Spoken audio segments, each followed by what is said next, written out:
नमस्कार दोस्तों। तो आज एक बहुत अनोखी कहानी सुनने को मिली। कहानी है तिरुनारायण भगवान की और पद्मावती की। तो हुआ कुछ यूँ था कि पद्मावती जी भगवान राम के पास के समय की बात है। उनका जप किया, जप करने के बाद जब भगवान राम से मिली वो रघुआ, उनको दर्शन दिए तो उन्होंने बोला कि आप तो मैं पूज रही हूँ और आप से शादी करना चाहती हूँ तो आप शादी कर लीजिए मुझसे। तो उन्होंने बोला कि नहीं, मैं आपसे शादी नहीं कर सकता। मेरी पत्नी जो है वो अग्नि की परीक्षा दे रही हैं, मतलब अग्निदेव के पास है, और मैं मर्यादा पुरुषोत्तम के रूप में जन्म लिया हूँ, तो मैं आपसे इस जन्म में तो शादी नहीं कर सकता। तो उन्होंने बोला कि पद्मावती जी ने बोला कि भाई अगर आप तो काहे का भगवान, आप किस चीज़ के भगवान हो? आप भगवान तो तब होते जब आप किसी की मानव यथा को पूरा कर पाते। मैं आपसे को पूजे जा रही हूँ और आप उसके बाद भी मुझे कोई फल नहीं मिल रहा है। तो एक काम करती हूँ, मैं अंतर्ध्यान होती हूँ, यहाँ से चली जाती हूँ और जाके सबको बताऊँगी मैं कि आपको पूजने का भी कोई मतलब नहीं है, क्योंकि पूजने के बाद भी आप मिलोगे नहीं। तो उन्होंने रोका। भगवान राम ने बोला कि नहीं नहीं नहीं, ऐसा मत करो, तुम एक काम करो, एक जन्म का और इंतजार करो और तुम अगले जन्म में आकाश राज की पुत्री पद्मावती बनोगी और मैं वेंकटेश बनूंगा, तिरु भगवान बनूंगा, जिसको हम आजकल तिरु बालाजी कहते हैं, तिरुपति बालाजी कहते हैं। तो अगले एक जन्म की और इंतजार करो तुम। तो वो अंतर्ध्यान होगी, बोली कि ठीक है। फिर वो आकाश राज की पुत्री बन के जन्मी। अब चूँकि आकाश राज राजा थे और वो पुत्री के रूप में बनी, तो बचपन से ही वो श्री हरि के कान्हा के श्री हरि के गुणगान करती और उनके भक्ति में रहती तो वो बड़ी हुई।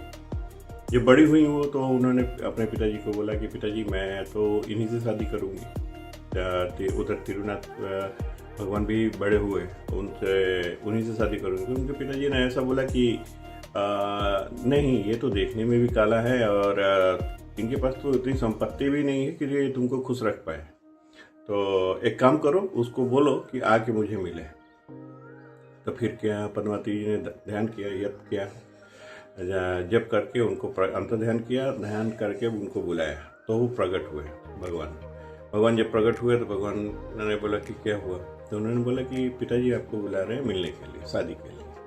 तो वो तिरुनाथ भगवान जी उनके गए, आकाश राज के पास गए। तो आकाश राज ने उनसे सवाल किया कि भाई तुम्हारे पास इतनी संपत्ति है, वो तो राजा की बेटी है, तुम्हारे पास इतनी संपत्ति है कि तुम मेरी बेटी को खुश रख पाओ, उसको आजीवन खुश रखेगी, इसकी बात क्या गारंटी है तुम्हारे पास कुछ संपत्ति? तो उस समय भगवान की लीला ही थी। भगवान को तो कहाँ किसी से मांगने और कहने की जरूरत पड़ती है, पर भगवान की तो लीला ही थी कि भगवान ने बोला कि नहीं, मेरे पास तो अभी तो कुछ भी नहीं है। तो बोले कि ठीक है, पहले लेके आओ, फिर अपनी बेटी की शादी के बारे में तुमसे सोचेंगे। फिर क्या था, भगवान गए कुबेर के पास।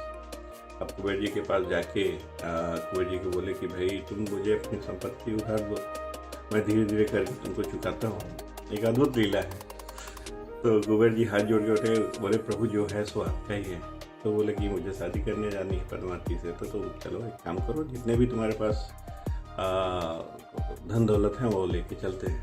तो अद्भुत, मतलब सोने के गहने, मुकुट ऐसे तैयार हुए तिरु भगवान की। अद्भुत था, उनका दर्शन देखने के लिए 33 कोट के देवी देवताओं भी आ गए वहाँ पे। उनको देखते रहे। फिर वो भगवान भारत में आए। भगवान भारत में आने के बाद फिर पद्मावती जी से उनकी शादी हुई, जिनको हम आप आज तिरुपति बालाजी कहते हैं। वो उनका असली नाम तिरु भगवान है। तो इस तरह से पद्मावती और तिरु भगवान की शादी थी। बस इतनी सी थी कहानी।